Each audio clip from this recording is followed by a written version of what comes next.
Assalamualaikum warahmatullahi wabarakatuh. Waalaikumsalam warahmatullahi wabarakatuh.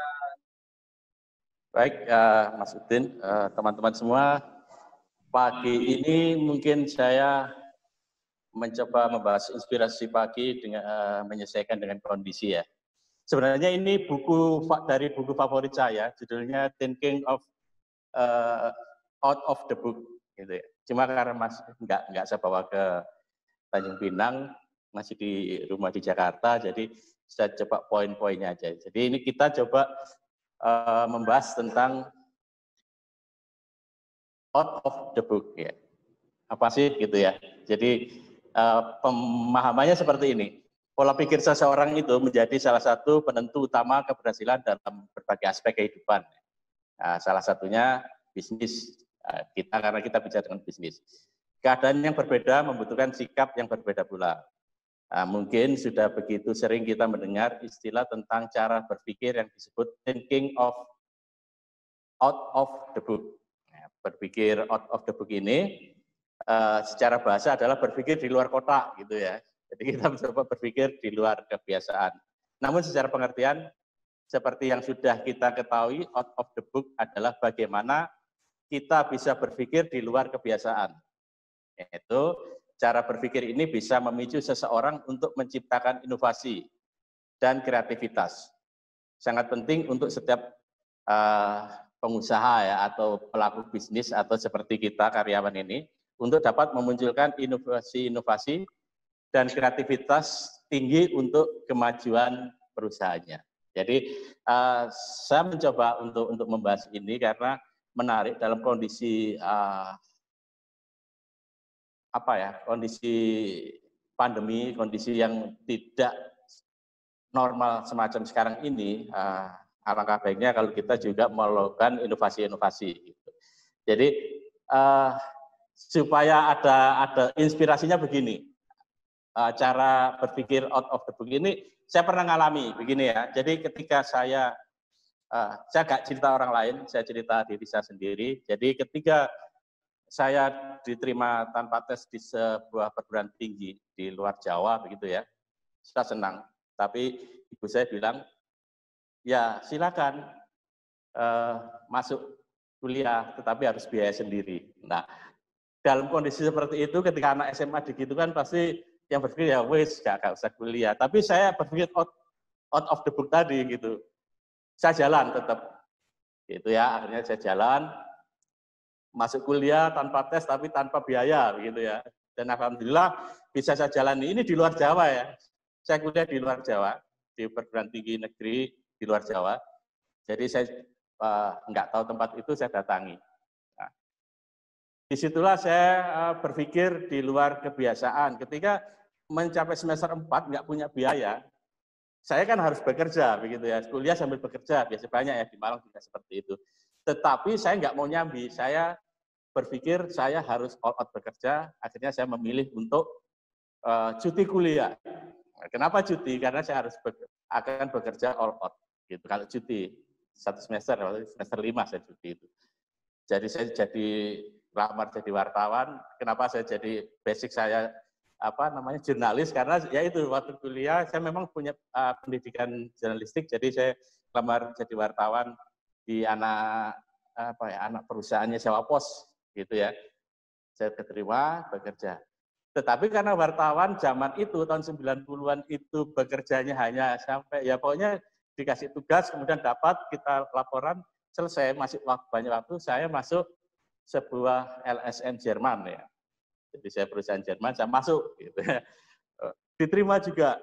Jadi begitu. Jadi intinya saya berpikir kalau saya kuliah sambil bekerja, nyambi gitu ya, kuliah sampai sore kemudian bekerja malam hari atau semacam itu, pasti hasilnya nggak maksimal. Jadi saya harus memutuskan untuk memilih itu. Itu bagi saya itu out of the book. Ketika teman-teman saya kuliah sambil kerja itu tetap jalan beriringan, saya memutuskan untuk tidak.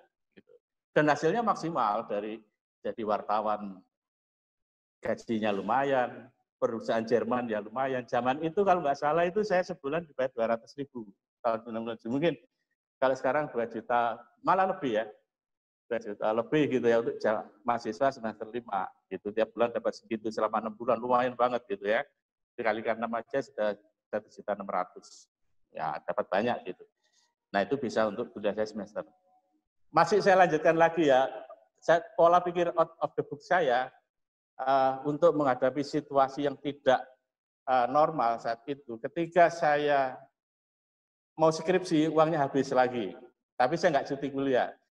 Saya memutuskan membuat surat permohonan beasiswa pribadi ke orang-orang terkenal konglomerat ya di Jakarta.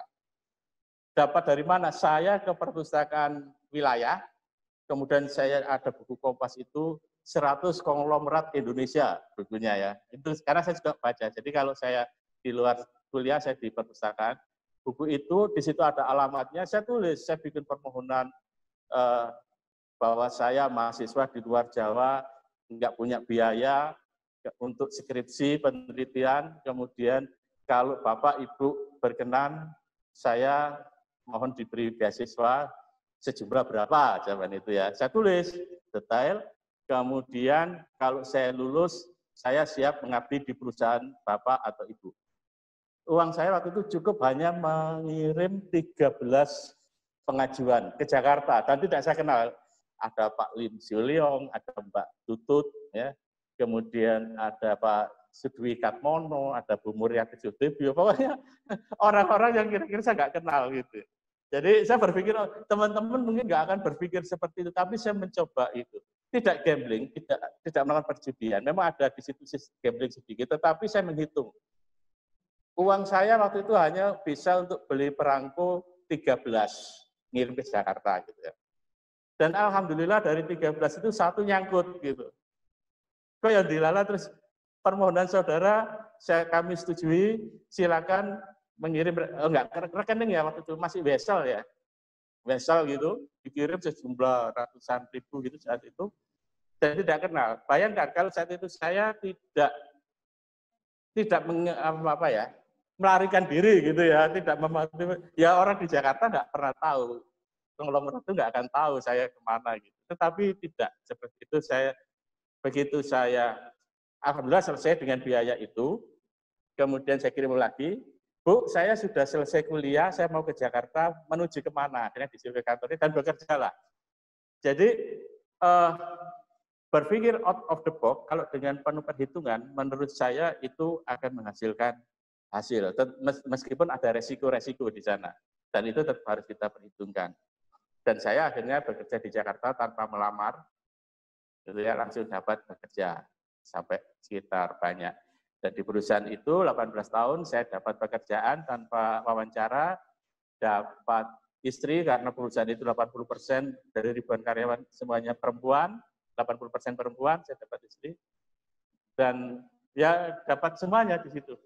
Jadi itu berpikir menurut saya kita harus dalam kondisi tertekan, dalam kondisi tidak normal, kita harus punya inovasi-inovasi. Dan itu pernah saya lakukan. Gitu ya. Jadi harus out of the box gitu ya. Karena kalau Pak Dudin tadi malam kalau nggak salah tentang kata ya. Kata yang bisa direbus dalam waktu berapa lama tidak meninggal, tidak mati gitu karena itu. Kemudian hubungannya dengan kita apa gitu. Jadi out of the box itu apa sih gitu kan. Sebentar saya tadi bikin catatan kecil. Jadi salah satunya adalah berpikir out of the box itu supaya lebih jeli melihat peluang. Jadi pikiran out of the box selalu muncul dalam bentuk ide kreatif dan inovatif. Jadi ingat ya, bukan sembarangan. Cara berpikir seperti ini bisa membuat orang lebih jeli melihat peluang. Bisa memikirkan suatu hal yang tidak dipikirkan orang lain. Setiap karyawan atau entrepreneur yang berpikir out of the box bisa lebih kritis dan kreatif menyikapi peluang di depannya. Kadang, sesuatu yang terlihat sebagai hambatan bisa menjadi tantangan. Nah ini yang saya maksud, kita tidak harus mudah menyerah gitu ya. Jadi hambatan itu bisa menjadi tantangan bagi seseorang yang berpikir out of the box. Kemudian apalagi, agar berani mengambil keputusan. Mungkin ini level-level tertentu level manajer, kepala bagian atau kepala seksi itu biasanya harus punya pola pikir semacam ini. Yaitu muncul dengan ide berbeda bukan berarti tanpa resiko. Ini yang maksud tadi harus ada resiko. Dengan pikiran di luar kebiasaan, seseorang bisa berani mengambil sebuah keputusan.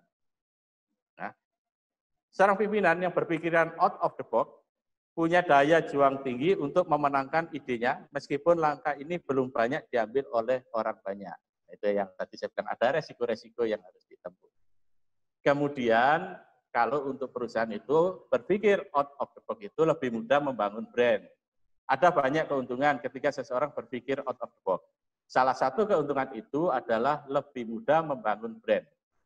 Dengan ide yang inovatif dan berbeda dari kebanyakan, tentunya lebih mudah untuk melakukan branding perusahaan kita ya. Jadi yang intinya gini, yang terpenting dari pemikiran out of the box itu adalah bagaimana gagasan itu menjawab suatu tantangan atau penyelesaian masalah. Berinovasilah dan teruslah berubah karena zaman ini terus berkembang. Dengan segala masalah-masalah yang tidak bisa diperbarui dengan cara lama. Jadi kita ikuti perkembangan. Jadi saya mengajak teman-teman untuk memikirkan untuk perkembangan perusahaan kita, untuk ada pemikiran-pemikiran yang berinovasi gitu ya, ada inovasinya dengan cara ya tadi yang disebut thinking out of the box tadi. Ya, salah satu itu sudah saya lakukan kemarin ketika 2 bulan November Desember mengurusin sertifikat kita di Tanjung Pinang. Kalau saya tidak berpikir out of the box, 2 bulan tidak akan selesai, dan itu akan mulai lagi di bulan Maret atau bulan April berikutnya kalau di instansi. Jadi seperti itu. Caranya seperti apa? Mungkin di pertemuan berikutnya nanti saya akan bercerita tentang berpikir out of the box di Tanjung Pinang. Saya kira itu teman-teman, kalau kelamaan mohon maaf, dan kita harus sharing pengetahuan juga, sharing pengalaman. Saya kira itu. Terima kasih. Wabillahi taufiq wal hidayah. Wassalamualaikum warahmatullahi wabarakatuh.